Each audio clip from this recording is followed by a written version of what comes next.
Looks like we got a couple coming in. Let's go to Robert Rogers. Go ahead. Hi, Kristie, I just had a question. How does it feel to score a goal with your sister? Like, can you elaborate on that? Yeah, I mean, I honestly didn't have to do much of the work. I mean, Pino played just a crafty little ball through to me. I took a couple touches and saw Sam wide open on the top of the box.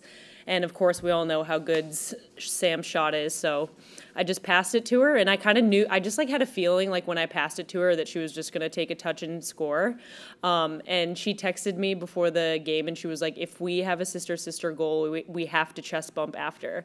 So of course it happens, and I have to like remind her. So I was like, "Sam." So I ran up to her and we chest bumped, and it was just. I mean, it's hilarious that it actually happened that way, but I mean, it feels really good. I didn't know that it was the first sister-to-sister goal, so that feels pretty cool, and I kind of just had a feeling that she was going to score that, so yeah, it was fun and it was cool.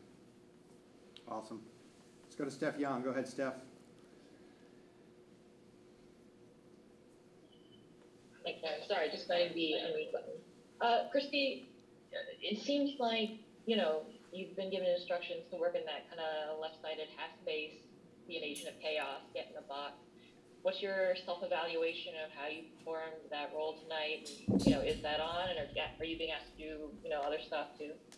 Yeah, I mean, I think that all these teams are bringing new challenges to us, so I think my job is to kind of just solve problems fast so that we can, you know, score goals, break them down, because a lot of the teams are going to start sitting off on us. They're going to have tactics against us. So I think I did okay tonight. I think I was a little bit sloppy in certain areas, but I feel like I just tried to work hard and defend well, even though I didn't feel like I performed my best. But yeah, I mean, I was just trying to figure them out and try to do things tactically to break them down, to get other people open, to make some unselfish runs and kind of just bring defenders away. So I think I did a pretty good job of that, and I'm just excited for our next game. As a quick follow-up, completely unrelated, do you think you're capable of shotgunning a USA tall boy? 100%. I am fully confident in that. Thank you. Why didn't you even ask? Tyler Snipes, go ahead. Thank you. Kristie, just what does it mean to you in this moment, getting a second start in a row as, you know, like everything's starting to iron in ahead of the major tournament? You really, you know, continue to see yourself being more and more part of this team.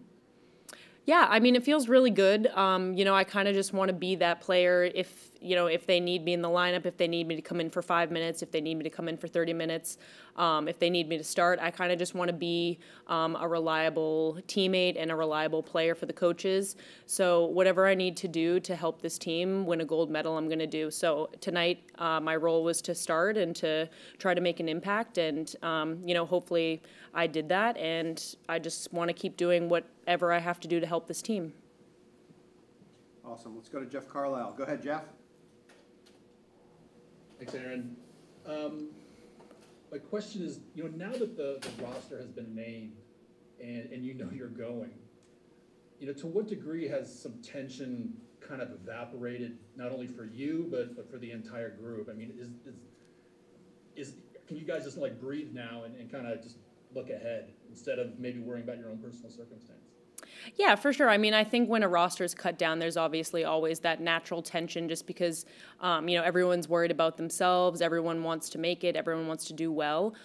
So, yeah, I mean, I do think that it was a little bit of a relief naturally to get named to the roster. And I think, you know, we're just kind of moving forward now as a team. And it feels so good to just kind of have the team set and just move forward and go into the tournament just really excited. And I mean, I'm so excited to be a part of it, and I think, you know, the girls and stuff, like, it's such a good collab of players. Like, I just love it so much. So, yeah, I mean, it's been really good.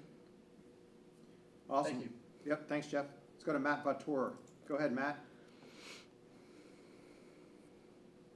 Kristie, to get the go with Sam this close to Massachusetts, did you have a lot of people here, and did that make it that much more special? Yeah, we had a lot of people here. I think we had like over 40 people here. It was a bummer because like we couldn't really find them up in the stands. But we saw Sam's husband, so we waved to him a little bit at the end. But yeah, it was really special. I mean, I'll always have like the East Coast is so close to my heart, and I felt at home here. So it was really special for Sam and I to kind of enjoy this game together, and for my family, after just the year that everyone has had, it was really special for everyone to be able to come to this game. You know, my parents and my sister's husband's parents and just like all of our friends and family were able to come. So it was really, really special, and I'm hoping that they all enjoyed it and had a good time. She asked you about shotgunning the tall boy, but do you have to shotgun your own beer now that you guys have the harpoon one? Yeah, for sure. I think I can do whatever you guys throw at me. But not until after the Olympics. Yes, not until after. Yeah. Let's go to Jonathan Tanwell. Go ahead. Thanks, Aaron, and thanks, Kristie, for the time.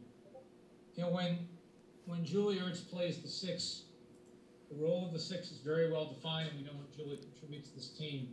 But when it's what it was tonight, where it's Lindsay, Sam, and you, we know that Lindsay is nominally the six, but does it play differently? Do each of you sort of feel like you're contributing a little bit? How does it work among the three?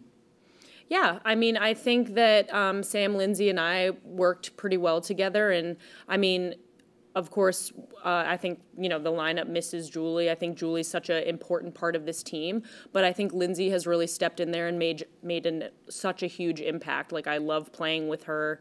She's so solid, so good on the ball. She's so active. So I think she's just made such a good impact in that role. And, I mean, it was what the team needed, and I think she has done an incredible job. And obviously, I love playing with my sister, and I think we've been a pretty good trio so far. But again, just want to do whatever I have to do to help this team. I confess to having no beer question. All right, so Tobin is almost ready, so we're going to make this the last one, and it goes to Gary Washburn, I believe, from the Globe. Go ahead, Gary. Hi. This is maybe one of the first Olympics that most of the highlighted athletes are women, and this could be a total U.S. women-dominated Olympics. How does that feel to be part of a group, not only with the soccer team, but just a group of female athletes who have a chance all to bring back gold, and most of the highlighted and most prominent athletes are women? Yeah, I mean, it's a dream come true, honestly. I mean, these players are just, I mean, they have, you know, won so many things. They've done so much in their careers. They're so successful on and off the field. So I truly look up to every single one of them, and just being able to play with them next to them every single day at practice and in games. It really is just inspiring and so special. And these are just the days that I'll never forget, is kind of just this collective of women just doing something that we believe in and that we love so much. Awesome. Well, that's the sister to